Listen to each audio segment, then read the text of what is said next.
our next comedian I have known forever. She's fabulous. She's almost a neighbor. She's in the neighborhood. I could almost hang out my window and wave hi to her, except it's raining and I would get cold. So she's trying to get used to the new normal and just approach it with a variation of the Special Olympics mantra saying, Lord, let me be funny. And if I am not funny, at least let me be brave in the attempt. My good friend, Aundre the Wonderwoman.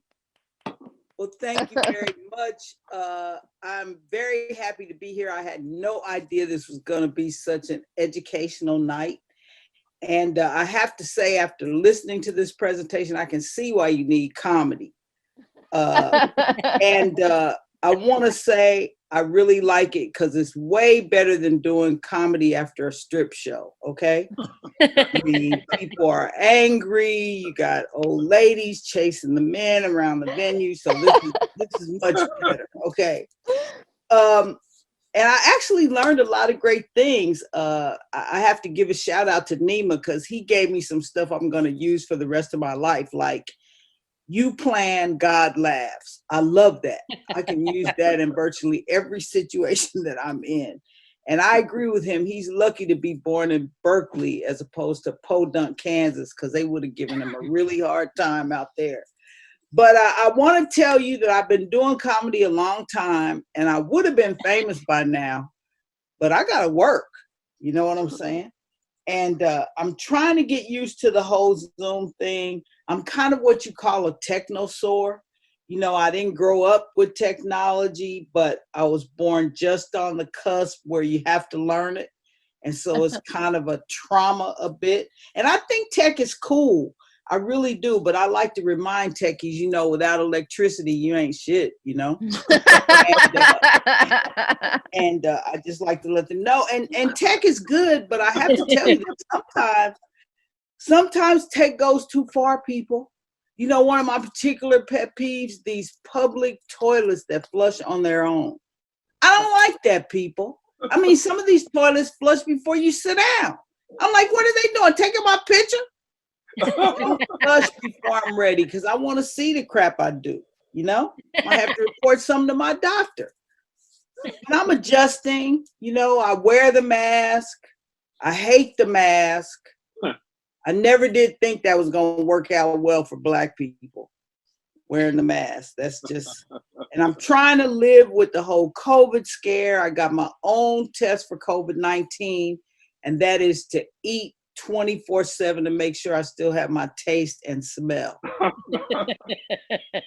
And I'm so happy that I don't have kids. Jeanette, I'm with you all the way. Because I tell you, if I had to homeschool my kids, I would have to sit them down and tell them, you're going to be held back. And I have to say,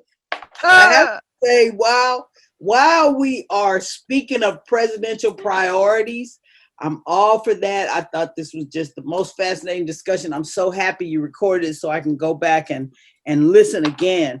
But I have a presidential priority that I would like to put forward, and that is that I think we should have a national initiative requiring all white people to get a college education. Because it's bad enough when they go to Harvard and Yale, but when they don't go to college at all, it's bad for America, okay? That's all I gotta say. And you know, I'm so amazed, like listening to all this stuff about the melee at the Capitol and that sort of, all that craziness. I think they gave these people too much credit, calling them insurrectionists and saying it was a coup. I mean, have you seen these people? You want to be under a government led by Antler Guy? I mean, really, it's just, and I mean, these are, you know, like everybody says, oh, don't speak ill of the people on the right. They're not stupid. They're just mad. I'm like, okay, they might be mad, but they're a little stupid too. All right. Because I mean, really, QAnon, I mean, come on, people. How are you going to think Donald Trump is going to save you from the pedophiles when he's a pedophile himself. I mean, Jesus. And, you know, I just think, like, who has time? You know, I think they give them too much credit. Like, you know, these people, they didn't strike me as smart enough to know that the P in coup is silent. Okay. Like, we're going to go up to DC and do a coup. We're going to do the coup right now.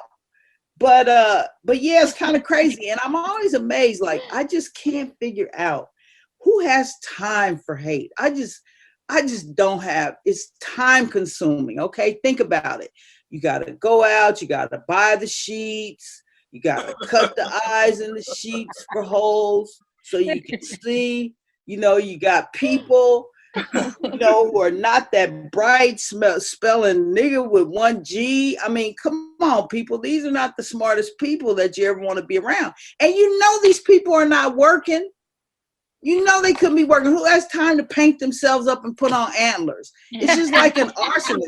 You know that an arsonist does not have a job because you could not go to work the next day smelling of smoke and accelerant. They know it's you.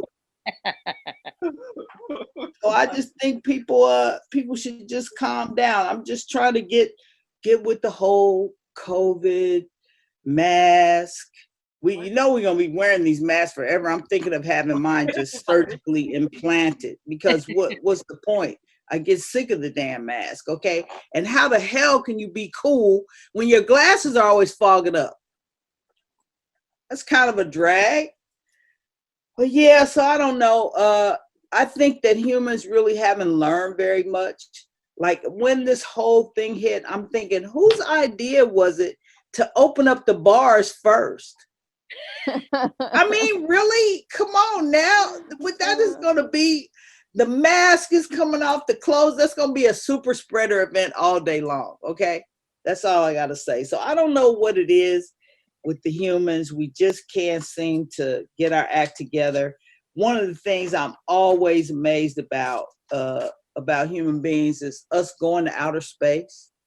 I mean, I think that's the height of human arrogance, don't you? Think about it.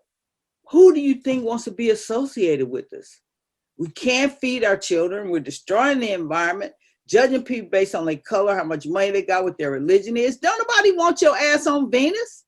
You know, the reason why you can't find intelligent life on other planets because they are intelligent enough to hide out from us when we come through. So I don't know, man. It's kind of a crazy world, but man, this has been such a great event. I'm definitely gonna tune in. I told my friends to check it out, so I hope I have some audience members out there. But I really did learn a lot, and I think it's so helpful to get this kind of insight from people who know, because the media doesn't always give you the full picture. And I think the one thread that wove through this entire event was that when we know each other, we have a much better opportunity for peace. And I'm very hopeful about the new administration, even though I don't even know what to say about those people up in the Capitol. You know, I said as my New Year's resolution, I was going to stop using the phrase white people so cavalierly in my act, because I know not all white people are the same. So now when I want to talk about white people behaving badly, I just call them Republicans. It's easier. So thank you guys so much for inviting me. Thank you for educating me. I was so impressed with everybody, man. You guys know a lot of information. As a matter of fact, I'm gonna put all of you on my watch list now. Because y'all know a lot. But it was really great, and I really loved it. And I'm very happy that I sat through the entire event, as opposed to just coming in, you know, at the end like comics do. But it was great. Jeanette, you are funny as hell. Your babies, oh my God, they are sweet. And thank you, Vahid, and all of you guys it was fantastic. So thank you very much for letting me be a part of it.